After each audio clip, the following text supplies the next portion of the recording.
Hello, John. Hello. How are you doing today? We're doing all right. Good. So we're back again. Some more questions from the community. Good. And last week I asked them about Cruel Seas because that was a game that you wrote. It is. Perfect.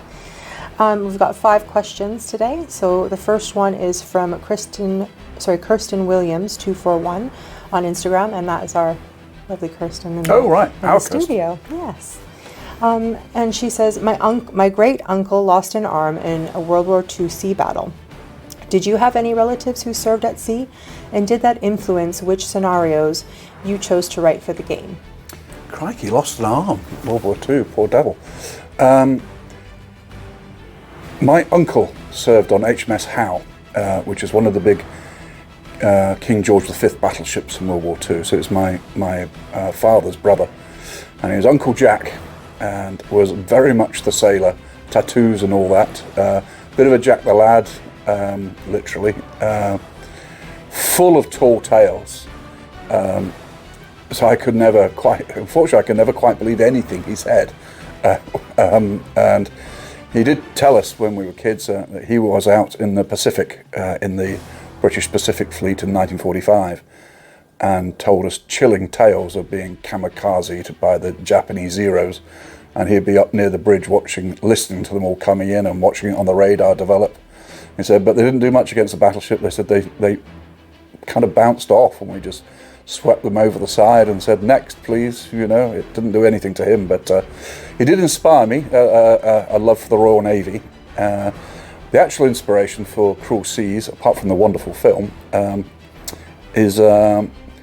was Warlord and Victor comics, which I collected in the 1960s, which all my heroes were in there. There was a chap called Killer Kennedy, who seemed to sink more German battleships than they ever had, and a fantastic novel called Captain Metal VC, who was out in the China Seas after the war, combating pirates. That was a very thrilling tale, which so it's kind of more from literature, and then my good old Uncle Jack. Perfect. So the second question is from Simon Evans on Facebook, and they ask, is there any chance of a plastic 1/300th Flower class Corvette? The game is Cruel Seas after all.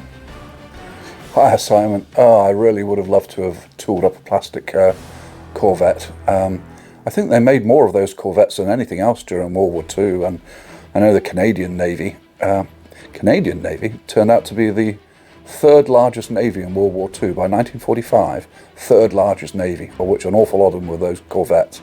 Vital little craft. In the end, we just didn't have the cash to tool up the plastic ones, so you're going to have to make do with the resin and metal ones. Sorry, mate. So the third question is from David Krigbaum on Facebook, and they ask, what's the next step in the game's future? Will we see new campaigns and ships fleshing out different theaters? We will. Here at the Mighty Warlord Games, we've got 93 personnel, and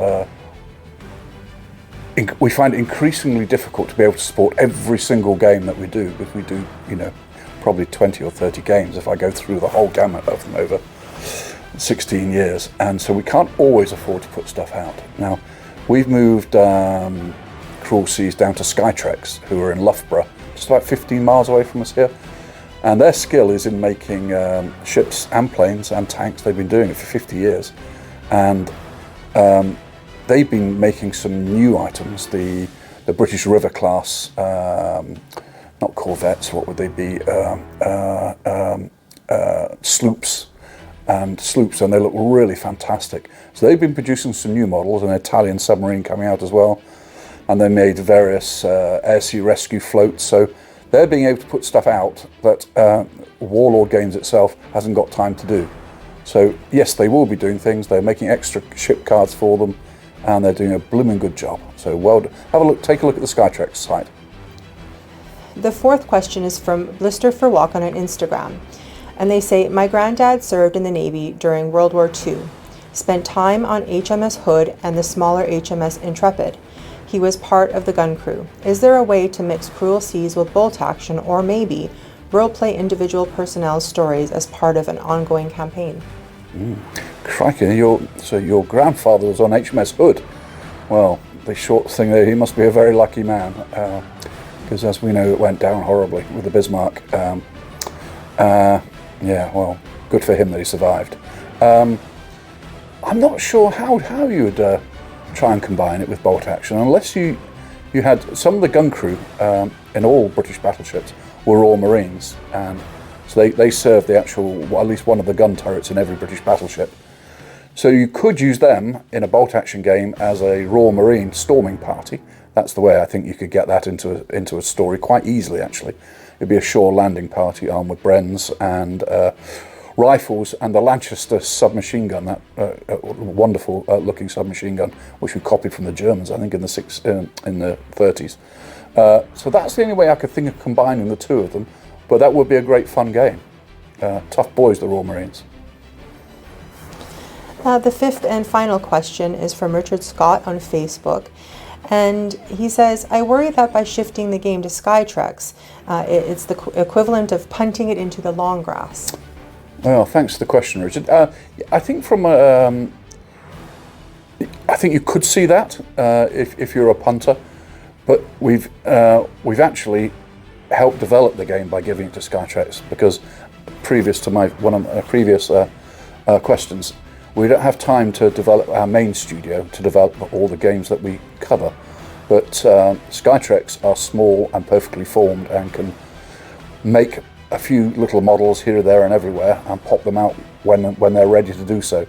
Otherwise, everything will have to go into a crushingly long schedule here, and it might be a year or two before we bring anything out for Cruel Seas ourselves. But giving it to Skytrex, I think, gives it a longevity. So, for instance, we were talking about the Flower class corvettes before. What they've done is they've done the stat cards for the 3 corvettes that the Germans captured from the Belgians, and equipped them in the end with German flak weapons. And so you can buy, so for instance, they bothered to make the stat lines for the German corvettes and included German crew and German ensigns in there. That's something we wouldn't get round to doing. So again, if you check out the Skytrex site and see that they're trying to keep it alive and well and do some little scenarios for it. So all is not lost. It's a good thing it's gone to Skytrex. But thanks for the question. Thanks, John. That's it for this week. Oh. And of course, I'll be back again next week with some more questions from the community. Keep them coming.